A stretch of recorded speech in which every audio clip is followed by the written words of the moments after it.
and sings. Okay, joining us now from the 5th District, that's on the south side, trying to replace Robert Hurt, Tom Garrett. Senator, good to have you with us. John Fredericks, you talked about marrying up. You should have my wife on the program.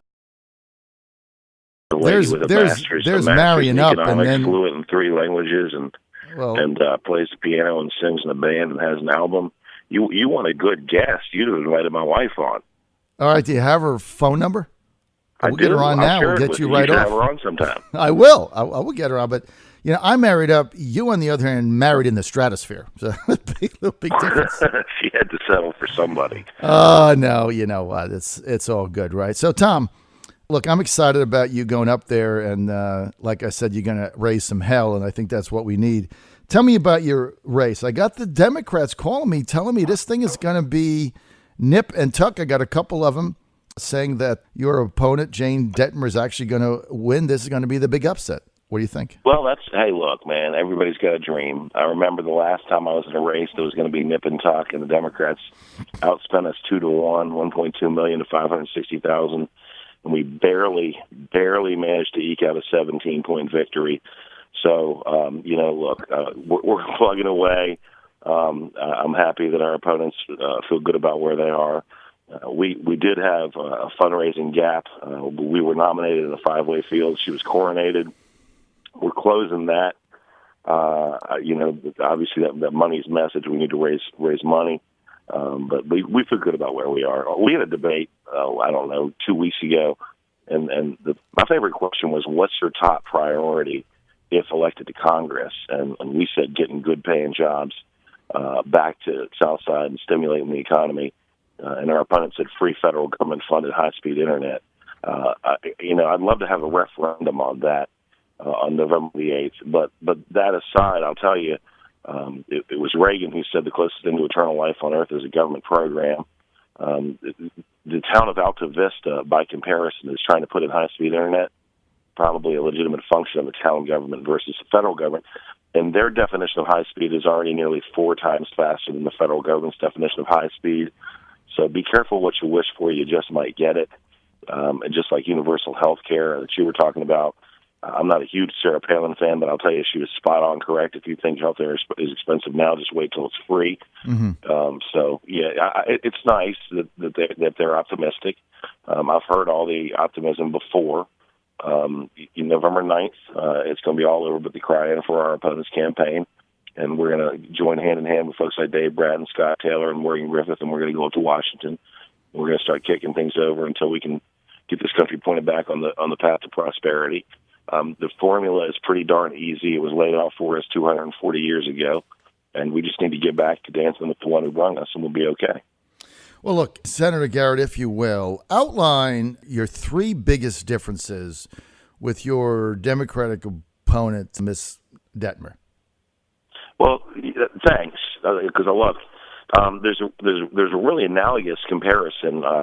2 major breweries, Ballast Point Brewery and Deschutes Brewery, wanted to come to Albemarle County when she was the chair of the Board of Supervisors. They'd have brought 248 jobs and $150 million plus or minus in capital investment.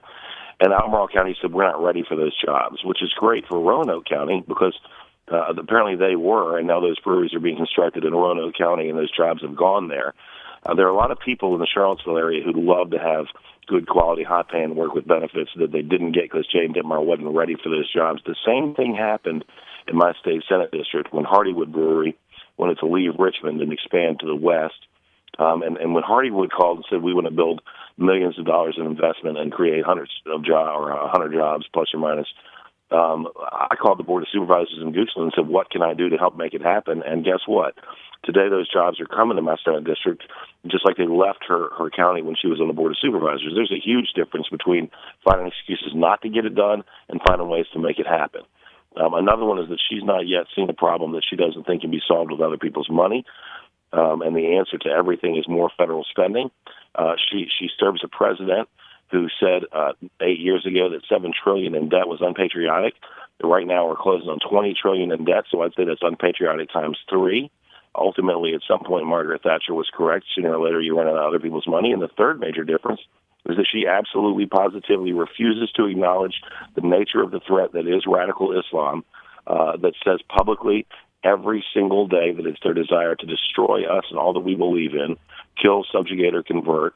And to solve a problem, you first have to identify it. She said in a debate that we had that we could defeat ISIS and radical terrorism if we engaged in, and I quote, an aggressive PR campaign to show them that we were good.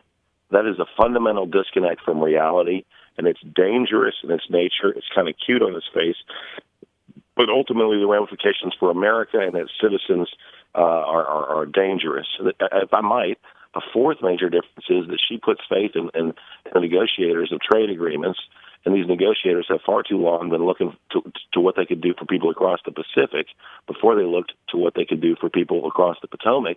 And that's really what's kicked Southside Virginia in the 5th District in the teeth. We were world leaders in textiles and furniture, and those jobs left when we signed trade agreements that allowed people to cheat and skirt regulatory details.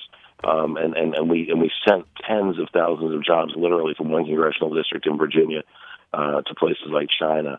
In so doing, that needs to stop. She would put her faith in those negotiators who place America second. I wouldn't. Now, let's get to replace and repeal Obamacare. It's been a disaster for us till we found Liberty Health Share, as I mentioned to you. But here's the deal. 6 million people, Senator, 6 million people have health insurance under Obamacare basically for free or over 90% subsidized, which means it's basically free. So you got 6 million people that didn't have insurance that now have insurance that are not paying a dime. How, in replacing Obamacare, what do you do with those 6 million people? Do you just say, sorry, you're out? No, look, there was ultimately, you can drive down the cost curve if you do things like let marketplaces work. I've never for the life of me been able to understand why you couldn't shop for health care across state lines.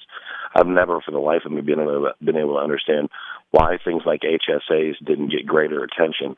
When the health savings accounts only existed as a federal option since 2003. If you take a $1,200 a month premium and an $8,000 per person deductible, and you pour that into an HSA, you covered that family. And oh, by the way, you go 5-10 years without having to tap into those funds, and you've also earned a whole bunch of money that you can reinvest in the economy, buy a new home, buy a new car, et cetera. So some of the options that work are out there. The reason we're running for Congress is because the vast bulk of problems that I see as a member of the Virginia Senate emanate from Washington, D.C., And Donald Trump is dead spot on when he says, essentially, I'll paraphrase, the definition of stupid is doing the same thing again and again and expecting a different result. The reality is that there are a lot of well-intentioned people in Washington, D.C. that don't have a darn clue about how to do what it is they've set out to do. And the one thing that I know, and we've probably toured employers of totaling over 15,000 employees in the last few months in the central and Southside Virginia regions. I don't know everything, but I'm going to go find the people who do. There are plans out there. There's a free market system that would drive that cost curve down and allow people greater access. And where we live in a prosperous and wealthy nation, that safety net has, even before Obamacare, and will continue to pick up the people who are so unfortunate as to not be able to care for themselves. But what we've got now is a massive government administrative monstrosity that by its very virtue drives up prices and creates unnatural marketplaces that allow waste and fraud to not fester. So you got to start cutting around the edges of that waste and fraud, and you got to start looking at common sense solutions that are market-based. Then we can drive that cost curve down and create a better health care with better access for all people. Senator, let's get to a couple of Jane Dittmer's proposals. I want to get to Social Security. One thing she said makes sense. She says that, look, in order to make Social Security solvent, just get rid of the cap on individuals earning over $118,500. And she says that'll sustain a solvent system for Social Security through 2078. What say you? Yeah, that's great. I mean, I love that redistributionist proposal. And it's completely fair, too, that if you succeed, you should be punished. I love it. That's straight out of the Marxist playbook. Look, we got a proposal on Social Security that actually works. It means testing. Social Security has been around as long as Social Security has been around. It's ridiculous, it's redistributionist, and it's unfair, patently on its face. Here's your plan. You got ballooning student loan debt that's crippling young people, stymieing their ability to start businesses and create jobs, and it's out of control. So what you do is you offer to pay off some of that student loan debt for every year that a young person will defer receipt of Social Security moving forward. That allows people to make choices, decisions for themselves without being dictated to them by the government. It would have the de facto result of raising the age of Social Security voluntarily for individuals. And oh, by the way, when you get those kids out from underneath that massive student loan debt, they can do neat things like buy new cars, buy new homes, move out of mama's basement, start a family, get a house. So it's nice that she's dusted off the old Marxist playbook, but in no way, shape, or form is means testing fair. It punishes achievement and disincentivizes hard work. And you can't tell me that people would choose not to make $118,000 instead of $120,000 a year if they thought that they would get a federal benefit out of it. So that's exactly the wrong answer. That disincentivizes growth and development and will help stymie the creation of new jobs. And so I think that's a loser, a non-starter. All right, let's get to Jane Dittmer's fight against terrorism. One of the things she says is that we shouldn't use hateful language that is providing material for recruitment propaganda, which essentially is be politically correct. Don't call them Islamic terrorists. Don't do anything that would incite propaganda to make it easier for them to recruit. How do you stand on that? Are you reading this from somewhere? Because I'd love to find it. I'm yes. serious. We can talk offline. JaneForCongress.com. Yeah. Okay. Well, here's some hateful language. I'm gonna read it. I'm gonna read it exactly, and then you got a minute and a half. The fight against terrorism. Jane says the democratic nations of the world need to synchronize our actions to fight global terrorism. ISIS and other similar terrorist groups are a cancer to democratic societies. She says we should not use hateful language that provides material for recruitment propaganda. Rather, we must set aside misplaced anger and work together to weed out extremists and create stability around the world. It's a typical Dittmar answer, like we should work across party lines to find common sense solutions to move America forward in a smart way. It says nothing. The hateful language is, if you want to kill me, if you want to kill my family, if you want to destroy my way of life, the federal government, the United States government's first responsibility is to the people of the United States, and where we can find the people who are actively working to attack, destroy, and kill us, we should attack, destroy, and kill them. It's very simple. It's an existential threat. And if what I just said is hateful, then the formula for success of every society and civilization since the beginning of time is therefore by default hateful. I have no beef with peaceful, law-abiding people who practice the religion of Islam. But when you tell me, as a state or as a global actor, that your goal is to kill or eradicate those who believe what I believe, you've created a target on your chest. And candidly, there's no better entity to defend the United States than the United States, but only when we first identify the problem. That sort of soft sell, don't hurt their feelings language didn't work before 9/11. It didn't work before Khobar Towers. It didn't work before Brussels or Nice or Colorado or San Bernardino or Orlando, and it's not going to work before the next attack. Identify the enemy and engage the enemy. That's going to be the final word. We're out of time. We want to thank Senator Tom Garrett, Republican, running for Congress, District 5. Tom, what's your website? That's Tom Garrett for Congress.